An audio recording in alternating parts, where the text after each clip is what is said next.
Daily citizen voice লাইভে সবাইকে স্বাগতম। দর্শক, আপনাদের সঙ্গে রয়েছি আমি আমানুল্লাহ আমান। গত বছর 5 আগস্ট বা 36 জুলাই স্বৈরাচার শেখ হাসিনার পতন হয়েছে। ইতিহাস রচিত হয়েছে বাংলাদেশের।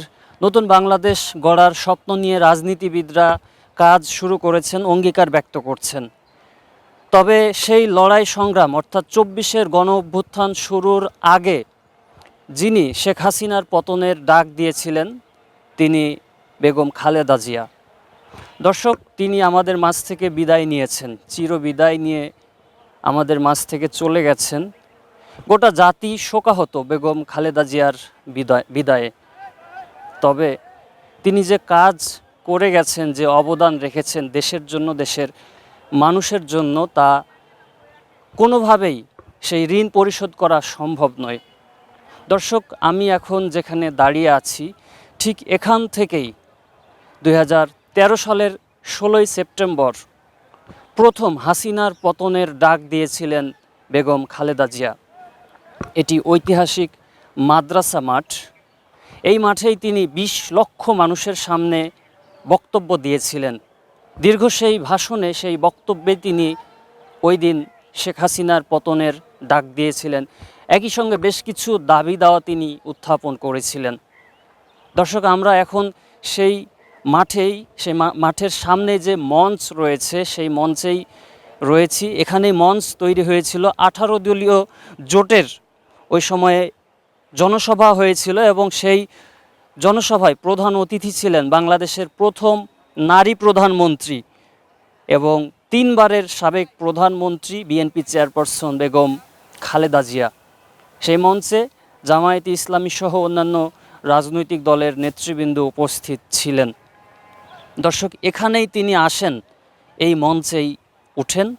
ওঠার পর তিনি অবস্থান নেন, অন্যান্য নেতৃবৃন্দ বক্তব্য দিয়েছিলেন।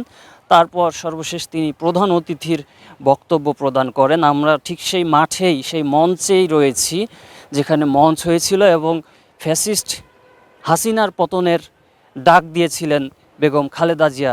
দর্শক, এখন যেটি আপনারা দেখছেন এই সেই সিঁড়ি, এই সিঁড়ি দিয়েই বেগম খালেদা জিয়া উপরে উঠেছিলেন আজ থেকে 1 যুগ আগে।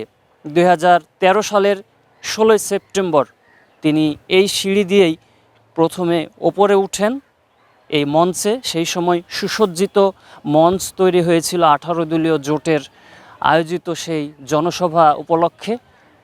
এবং মঞ্চে ওঠার পর, স্টেজে আসার পর তিনি এখানে প্রথম হাত উঁচিয়ে অভিবাদন জানান নেতাকর্মীদের। এরপর তিনি আসন গ্রহণ করেন প্রধান অতিথির। এবং এই মাঠেই প্রায় 20 লক্ষ মানুষের জনসমাগম হয়েছিল। আমরা রাজনৈতিক দলের নেতৃবৃন্দের সঙ্গে কথা বলে যেটি জানতে পেরেছি এবং ওই দিন আমরাও ছিলাম ঠিক এই সামনে। এখন আপনারা যেটি দেখছেন, এই মাঠে কিছু শিক্ষার্থী, কিশোর খেলাধুলা করছে, খেলাধুলার প্রস্তুতি নিচ্ছে এই মুহূর্তে। এবং এই জায়গাতেই বিএনপি, জামায়াত সহ বিভিন্ন রাজনৈতিক দলের এবং সাধারণ মানুষ, প্রায় 20 লক্ষ মানুষ উপস্থিত হয়েছিল এবং আমরাও এই জনসভার সামনে, এই মঞ্চের সামনেই উপস্থিত ছিলাম। এবং সেই দিন এই মাদ্রাসা মাঠের আশপাশে লোকারণ্য হয়ে যায় এবং আশপাশের বিল্ডিংগুলোতে পোস্টার, ফেস্টুন সহ বিভিন্ন ধরনের আলোকসজ্জাও করা হয় সেই জনসভা ঘিরে। এবং বাসাবাড়ির ছাদ থেকে সেই দিন বেগম খালেদা জিয়ার সেই বক্তব্য শুনছিলেন হাজার হাজার মানুষ। দর্শক, সেদিন যেটি বলেছিলেন বেগম খালেদা জিয়া তার বক্তব্যে, আমরা ওই দিন এখানেই তার বক্তব্যের সামনেই, মঞ্চের সামনে উপস্থিত ছিলাম। 2013 সালের 16 সেপ্টেম্বর উত্তরবঙ্গে সর্বশেষ এবং সর্ববৃহৎ জনসভা অনুষ্ঠিত হয়েছিল। দর্শক, ওই জনসভায় বিএনপি চেয়ারপারসন বেগম খালেদা জিয়া প্রধান অতিথি হিসেবে উপস্থিত ছিলেন। এবং এখন যেটি আপনারা দেখছেন, এই মঞ্চের ঠিক পশ্চিম দিকে, স্টেজের পশ্চিমে এই গেট দিয়েই প্রবেশ করেছিলেন বেগম খালেদা জিয়া। এবং এই পেছনের, মানে মাদ্রাসা মাঠের পেছন দিকে পশ্চিম কর্নারের এই গেট দিয়ে প্রবেশ করে এই পেছন দিকের এই সিঁড়ি দিয়েই স্টেজে ওঠেন এবং ওঠার পর অভিবাদন জানান তিনি নেতাকর্মী এবং উপস্থিত জনগণকে। ঠিক এই সিঁড়ি দিয়ে তিনি পায়ে হেঁটে উঠেছিলেন সেই দিন, আজ থেকে ঠিক এক যুগ আগে 2013 সালের 16ই সেপ্টেম্বর। এবং এই মাঝ বরাবর তার আসন ছিল প্রধান অতিথির আসন, এবং ঠিক সেই মাঝ বরাবর সেই আসনেই তিনি উপস্থিত ছিলেন, বসেছিলেন। এরপর তিনি এখানেই যে ডায়াস তৈরি করা ছিল সেখানে তিনি বক্তব্য দিয়েছিলেন, এবং তার দীর্ঘ বক্তব্যে তিনি প্রথমত কেয়ারটেকার বা তত্ত্বাবধায়ক সরকারের দাবি জানিয়েছিলেন। দর্শক, বেগম খালেদা জিয়া ওই দিন আওয়ামী লীগ সরকারকে উদ্দেশ্য করে বলেছিলেন, আপনারা সংবিধানের দোহাই দেন, তখন তো কেবল কেয়ারটেকার সরকার সংবিধানে ছিল না, তাহলে কেন দাবি করেছিলেন? শুধু দাবি করেই ক্ষান্ত হননি, আপনারা পার্লামেন্টকে পর্যন্ত রিজাইন করেছিলেন। এজন্য অনেক কষ্ট করতে হয়েছে দেশে, 173 দিন হরতাল করেছিলেন, বহু মানুষ হত্যা করেছিলেন। এই নেত্রীর নির্দেশে গান পাউডার ঢেলে জীবন্ত মানুষকে হত্যা করেছিলেন বাস জ্বালিয়ে। এটা সবই করেছিলেন, ভুলে গেছেন কিসের জন্য? এই কেয়ারটেকার সরকারের দাবিতে। দর্শক, এই বক্তব্য দিচ্ছিলেন বেগম খালেদা জিয়া এই মাদ্রাসা মাঠে, অর্থাৎ আওয়ামী লীগ সরকারের উদ্দেশ্যে তিনি এই কথাগুলো বলছিলেন। বেগম খালেদা জিয়া ওই দিন সেই জনসভায় জনস্রোতের মাঝে প্রধান অতিথির বক্তব্যে আরও বলছিলেন, আমাদের বিশ্বাস ছিল জনগণের কাছে আমরা যেতে পারবো, ভোট চাইতে পারবো। আমরা কোনো অন্যায় করি নাই, আমরা গিয়েছি এবং ভোট চেয়েছি। আপনারা সেই সময় কিন্তু ক্ষমতায় গিয়েছিলেন, সেখানে আপনারা ওই জাতীয় পার্টি এবং জামায়াত ইসলামীর সমর্থন নিয়েই সরকার গঠন করেছিলেন। এককভাবে সংখ্যাগরিষ্ঠতা কখনো পান নাই আপনারা। এই হলো আপনাদের মুরদ। কাজে মানুষ জানে আপনারা কত দূর যেতে পারেন। দর্শক, খালেদা জিয়া আওয়ামী লীগ এবং আওয়ামী লীগ প্রধান শেখ হাসিনাকে উদ্দেশ্য করে ওই দিন ঐতিহাসিক মাদ্রাসা মাঠে এই কথাগুলো বলছিলেন, এবং সেটি ছিল উত্তরবঙ্গের সর্বশেষ এবং সর্ববৃহৎ জনসভা, এবং সেখানে সশরীরে উপস্থিত ছিলেন বেগম খালেদা জিয়া। দর্শক, ওই দিন তিনি হুঁশিয়ারি উচ্চারণ করে বলেছিলেন, ব্যাপক আন্দোলন হবে। কেন? সংবিধান হলো মানুষের জন্য, দেশের জন্য। সংবিধান কোনো কোরআন বাইবেল নয় যে ওখান থেকে কোনো কিছু পরিবর্তন করা যাবে না। সেজন্য বলতে চাই, সংবিধান পরিবর্তন করা যায়, এ দায়িত্ব আপনাদের পরিবর্তন আনতে হবে, আর না হলে তার পরিপ্রেক্ষিতে যা হওয়ার তাই হবে। এখনও সম্মান পাচ্ছেন যতটুকু, ক্ষমতায় আছেন, তারপরে সেই সুযোগটুকু হারিয়ে যাবে। তখন হয়তো কোনো জায়গায় আশ্রয় পাবেন না এবং পালাবার পথগুলো বন্ধ হয়ে যাবে, এমন একটা পরিস্থিতি তৈরি হতে পারে। দর্শক, আপনারা জানেন যে আওয়ামী লীগ সরকার তত্ত্বাবধায়ক সরকার ব্যবস্থা বাতিল করেছিল এবং সংবিধান সংশোধন করে তত্ত্বাবধায়ক পুনর্বহালের দাবি উঠছিল সেই সময় বিএনপি, জামায়াত সহ বিভিন্ন রাজনৈতিক দলের পক্ষ থেকে। এবং ওই বিষয়টি উদ্ধৃত করে বেগম খালেদা জিয়াই বলছিলেন যে কোরআন বাইবেল নয় সংবিধান, যে তা পরিবর্তন করা যাবে না। দর্শক, ওই দিন জনসভায় আওয়ামী লীগের ফিরিস্তি তুলে ধরেছিলেন খালেদা জিয়া। আওয়ামী লীগের ফিরিস্তি তুলে ধরে খালেদা জিয়া বলছিলেন, এবং তিনি গণমাধ্যমের রিপোর্ট রেফারেন্স হিসেবে তুলে ধরছিলেন সেই সময়, এবং তার পাশে দাঁড়িয়েছিলেন বিএনপি চেয়ারপারসনের বর্তমান উপদেষ্টা, সর্বশেষ দায়িত্ব পেয়েছিলেন উপদেষ্টা হিসেবে খালেদা জিয়ার, এবং ওই সময় রাজশাহী মহানগর বিএনপির সভাপতি হিসেবে দায়িত্ব পালন করছিলেন এবং বিএনপির যুগ্ম মহাসচিব ছিলেন রাজশাহী সিটি কর্পোরেশনের সাবেক মেয়র এবং সাবেক এমপি মিজানুর রহমান মিনু, তার পাশে ছিলেন। এবং পত্রিকার রেফারেন্স দিয়ে খালেদা জিয়া আওয়ামী লীগ সরকারের দুর্নীতির ফিরিস্তিগুলো তুলে ধরছিলেন ওই দিন। তিনি বলছিলেন, কেন এই সরকার ক্ষমতায় থেকে নির্বাচন করতে চায়? কারণ আছে অনেকগুলো। কারণ এই বছরে ব্যাপক দুর্নীতি করেছে। এই 5 বছরে আওয়ামী লীগের যে 5 বছর ওই সময়ে ছিল, ব্যাপক দুর্নীতি হয়েছিল, উল্লেখ করছিলেন খালেদা জিয়া এই মাদ্রাসা মাঠে বক্তব্যে। তিনি উপস্থিত জনতাকে উদ্দেশ্য করে বলছিলেন, কি আমি ঠিক বলছি? ব্যাপক দুর্নীতি করেছে। প্রথম হলো কুইক রেন্টাল পাওয়ার প্ল্যান্ট করে বহু টাকা পকেটে পুড়েছে, কিন্তু মানুষ বিদ্যুৎ পায় না। ব্যাংক শূন্য হয়ে গেছে, ক্ষতিপূরণে লাগবে 309 বছর। পত্রিকা তুলে ধরে তিনি উদ্ধৃত করে এমনটা বলছিলেন বেগম খালেদা জিয়া। দর্শক, সাবেক প্রধানমন্ত্রী এবং বিএনপি চেয়ারপারসন সাংবাদিকদের বিরুদ্ধে আওয়ামী আমলে যে নির্যাতন, জুলুম এবং হত্যাযজ্ঞ চলেছিল এর বিরুদ্ধেও কথা বলেছিলেন।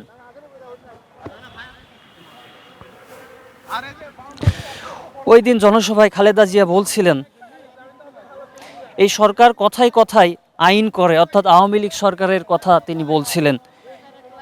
এই সাংবাদিক ভাইয়েরা তারা দিনরাত পরিশ্রম করেন ভালো ছবি নেওয়ার জন্য। আপনারা কি করছেন, আপনাদের কি অবস্থা, আমরা কি বলছি, পত্রিকায় কি লিখবে সেজন্য। কিন্তু সাংবাদিক নির্যাতন করা হচ্ছে, সাংবাদিকদের হত্যা করা হয়েছে এই সরকারের আমলে। 2013 সালের সেপ্টেম্বরের ওই জনসভায় খালেদা জিয়া বলছিলেন, এই সরকারের আমলে প্রায় 18 জন সাংবাদিককে হত্যা করা হয়েছে। দর্শক, ওই দিন রাজশাহীর সেই জনসভা, সেটি ছিল রাজশাহীর জনসভা, রাজশাহীর ঐতিহাসিক মাদ্রাসা মাঠে। এখন যেটি আপনারা দেখছেন এই মঞ্চ, এখানেই মঞ্চ হয়েছিল এবং এখানেই খালেদা জিয়া বক্তব্য দিচ্ছিলেন এবং সেই বক্তব্যে শেখ হাসিনার পতনের ডাক দিয়েছিলেন। এবং সেখানে আমাদের ডেইলি সিটিজেন ভয়েসের চিফ ক্যামেরা পারসন ওই দিন বেগম খালেদা জিয়ার সিকিউরিটি ক্যামেরা পারসন হিসেবে দায়িত্ব পালন করছিলেন এবং তিনিও এই স্টেজের পূর্ব দক্ষিণ কর্নারে তিনি গুরুত্বপূর্ণ দায়িত্ব পালন করছিলেন এবং আমরাও এই স্টেজের ঠিক সামনেই ছিলাম যখন খালেদা জিয়া বক্তব্য প্রদান করছিলেন। দর্শক, হাসিনার রক্ত পিপাসা সম্পর্কে কঠোর বক্তব্য দিয়েছিলেন খালেদা জিয়া, প্রতিবাদ জানিয়েছিলেন। খালেদা জিয়া ওই দিন বলেছিলেন, যতই অন্যায় করেন অন্যায় চাপা থাকে না, অন্যায় তা বের হয়ে যায় এবং এই তথ্য কোনো না কোনোভাবে আছে। এই সরকার যেদিন থেকে ক্ষমতায় এসেছে সেদিন থেকে এই সরকারের হাতে শুধু রক্ত, রক্ত আর রক্ত। খালেদা জিয়া এই মাদ্রাসা মাঠের জনসভায় এই কথাগুলোই বলছিলেন এবং প্রায় 20 লক্ষ মানুষ এই মাদ্রাসা মাঠের আশপাশে, মাঠের মাঝখানে, এই পুরো এলাকায় জনসমাগম ঘটে। খালেদা জিয়া আরও উল্লেখ করছিলেন, এই সরকার ক্ষমতায় এসেছে, পার্লামেন্ট শুরু হয়েছে 25শে জানুয়ারি 2009, তারপর থেকে তাদের হাতে রক্ত। 2009 সালের ফেব্রুয়ারি মাসে বিডিআরের এতগুলো অফিসারকে হত্যা করলো। খালেদা জিয়া বলছিলেন সেই দিন সেই জনসভায়। পিলখানা হত্যাকাণ্ড নিয়ে খালেদা জিয়া ওই দিন বলেন, 57 জন অফিসারকে হত্যা করা হলো, কিন্তু কেন? সরকার কোথায় ছিল সেদিন? সেদিন কি দেশে কোনো সরকার ছিল না? ছিল। সেদিন তাদের নির্দেশেই হত্যা করা হয়েছিল, তারা নীরব ছিল। প্রধানমন্ত্রী বিদ্রোহ দমনের জন্য কোনো ব্যবস্থাই নেয় নাই। র্যাব প্রস্তুত ছিল, সেনাবাহিনী প্রস্তুত ছিল। তাদেরকে যদি ভেতরে পাঠিয়ে দেওয়া হতো, আধা ঘন্টার মধ্যে এই বিদ্রোহ দমন করা সম্ভব হতো, সমস্ত বিদ্রোহীদের ধরা যেত এবং অফিসারদের যান বাঁচানো যেত। কিন্তু সেটা করে নাই। বরং যারা বিদ্রোহ করেছে তাদেরকে প্রধানমন্ত্রী তার বাসভবন কাম অফিসে নিয়ে ডেকে নিয়ে যায় এবং শেরাটন থেকে নাস্তা এনে তাদেরকে নাস্তা খাইয়েছে, আদর আপ্যায়ন করেছে, যাতে তারা কিছু বের না হয়।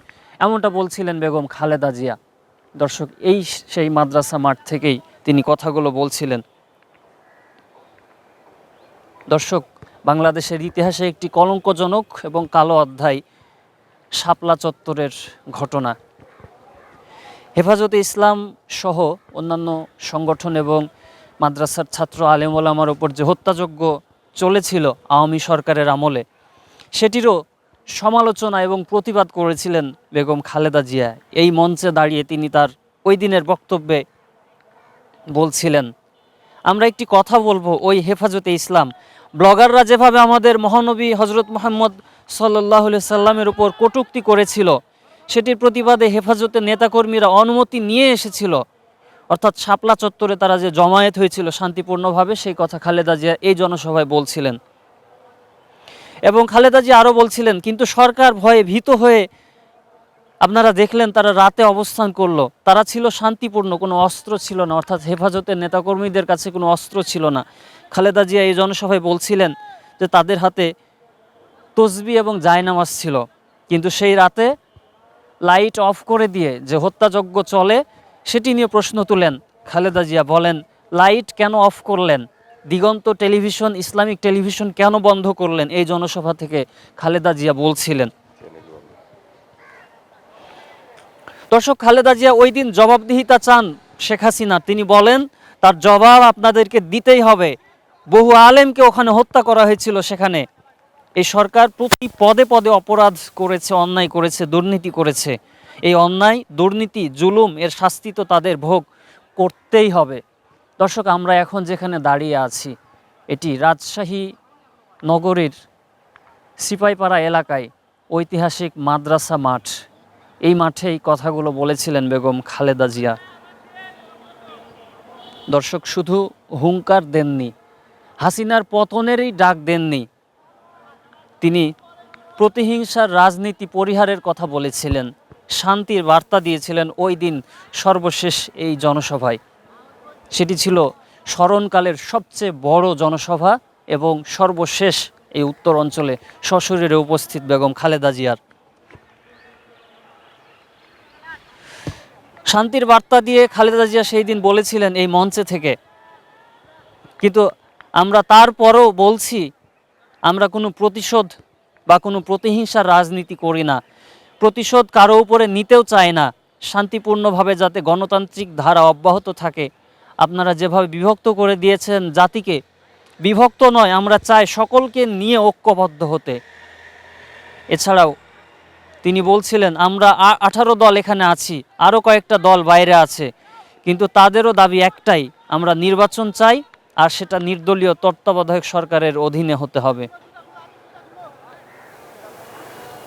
দর্শক, এই কথাগুলো তার বক্তব্যে বলছিলেন বেগম খালেদা জিয়া। এবং সর্বশেষ তিনি যেটি বলেছিলেন ওই ভাষণে, সবাইকে এক কাতারে আসতে বলেছিলেন। বেগম খালেদা জিয়া এখানেই বক্তব্য দিচ্ছিলেন এবং তার সেই বক্তব্যে তিনি সবাইকে, সব রাজনৈতিক দলের নেতৃবৃন্দকে বলছিলেন, আসুন আমরা সবাই এক কাতারে হই, একসঙ্গে বসি, একসঙ্গে দাঁড়াবো, একসঙ্গে বসবো। খালেদা জিয়া এখান থেকে বলছিলেন এবং তিনি তার ওই বক্তব্যে 2013 সালের 16ই সেপ্টেম্বর তার বক্তব্যে বলছিলেন, কে বড় কে ছোট নেতা এইটা দেখার বিষয় নয়, সব নেতা, আমরা সব দল, কে ছোট দল কে বড় দল এটা দেখার বিষয় নয়, সব দল সব নেতা আমরা একসঙ্গে বসবো। এবং তিনি এতটা সাহসী ছিলেন, তিনি বলছিলেন যে আমরা একসাথে বসবো, একসাথে দাঁড়াবো, দেখি কেমন করে গুলি চালাই, কয়টা গুলি চালাই। এই মঞ্চে দাঁড়িয়ে বেগম খালেদা জিয়া এই কথাগুলো বলছিলেন এবং সর্বশেষ তিনি তত্ত্বাবধায়ক সরকারের দাবি জানান, অন্যথায় শেখ হাসিনার পতনের ডাক দেন, পদত্যাগ করতে বলেন শেখ হাসিনাকে। তবে দর্শক, সেই জনসভা এখনও বিএনপির হাজার হাজার নেতাকর্মীর মনে গেঁথে আছে। তারা স্মৃতিচারণ করছেন এবং তারা ওই দিনের কথাগুলো স্মরণ করে অনুপ্রাণিত হয়ে সামনে এগিয়ে যাবেন এমন প্রত্যয় ব্যক্ত করছেন। একই সঙ্গে যে মহিষী নারী, এক কিংবদন্তি বেগম খালেদা জিয়া আমাদের মাঝ থেকে বিদায় নিলেন এবং সর্বশেষ তার ভাষণ ছিল, সশরীরে উপস্থিত ছিল এই মাঠের জনসভায়। সেই স্মৃতিচারণ করে তার জন্য দোয়া চাচ্ছেন নেতাকর্মীরা এবং সর্বস্তরের মানুষ বেগম খালেদা জিয়ার জন্য দোয়া করছেন, তার সর্বোচ্চ মর্যাদা জান্নাতুল ফেরদাউস কামনা করছেন। দর্শক, এই ছিল শেখ হাসিনার পতনের ডাক নিয়ে বেগম খালেদা জিয়ার সর্বোচ্চ হুঁশিয়ারি এবং সর্বোচ্চ বার্তার সর্বশেষ বক্তব্য নিয়ে ঐতিহাসিক মাদ্রাসা মাঠ থেকে সর্বশেষ খবর। সব ধরনের সংবাদ জানতে ডেইলি সিটিজেন ভয়েসের সঙ্গেই থাকুন।